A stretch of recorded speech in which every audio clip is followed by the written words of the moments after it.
നമ്മൾ ഉണ്ടാക്കാൻ പോകുന്നത് കുടംപുളി ഇട്ട് വെച്ച കോട്ടയം സ്റ്റൈൽ ഒരു മീൻകറിയാണ്. ഈ മീൻകറി നമ്മൾ മുളകിനകത്താണ് വെക്കുന്നത്. ഇതിന് നമ്മൾ തേങ്ങയൊന്നും ഉപയോഗിക്കുന്നില്ല. അതിന് വേണ്ടിയിട്ട് 1 കിലോ മോദ കഴുകി വൃത്തിയാക്കി വെച്ചിട്ടുണ്ട്.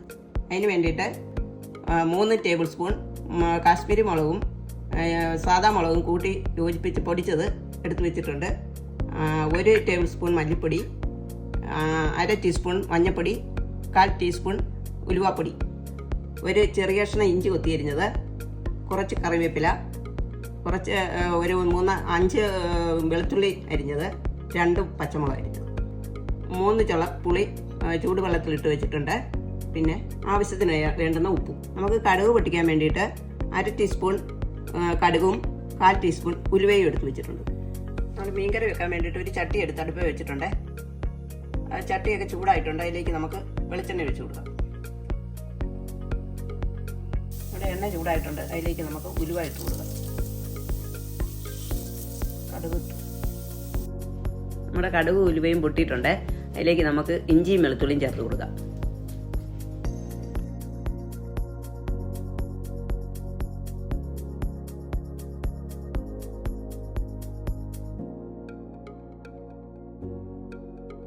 വെച്ച പച്ചമുളക് ഇട്ട് കൊടുക്കുക.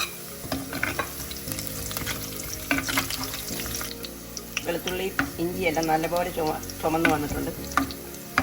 അതിലേക്ക് നമുക്ക് തീ ഒന്ന് കുറച്ച് വെച്ചിട്ട് മുളക് പൊടി ഇട്ട് കൊടുക്കാം. മുളക് പൊടി, മല്ലിപ്പൊടി,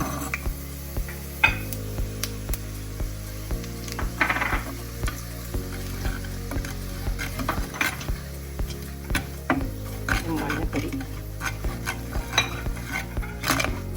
ഉലുവാപ്പൊടി, ആവശ്യത്തിന് ഉപ്പിട്ട് കൊടുക്കാം.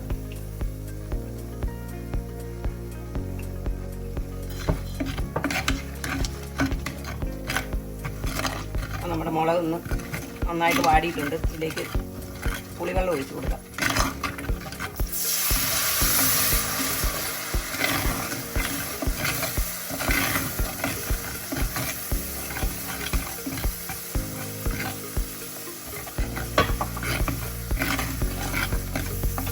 കുറച്ച് വെള്ളം ഒഴിച്ചൊന്നും നീക്കാം. അപ്പം നമ്മുടെ അരപ്പെല്ലാം നന്നായിട്ട് തിളച്ചിട്ടുണ്ട്. അതിലേക്ക് നമുക്ക് കുറച്ച് കറിവേപ്പില, ഇതിലേക്ക് നമുക്ക് മീൻ പെറുക്കിയിടാം.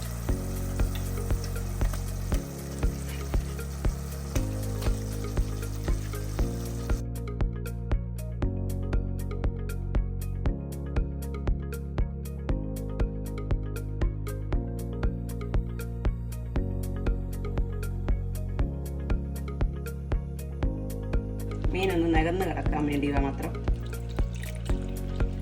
വെള്ളം ഒഴിച്ചു കൊടുക്കാം.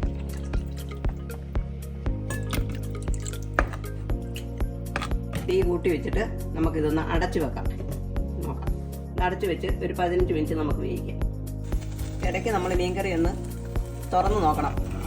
എന്നിട്ട് ഇപ്പം തിളച്ചിട്ടുണ്ട് നമ്മുടെ മീൻ തിളച്ചിട്ടുണ്ട്.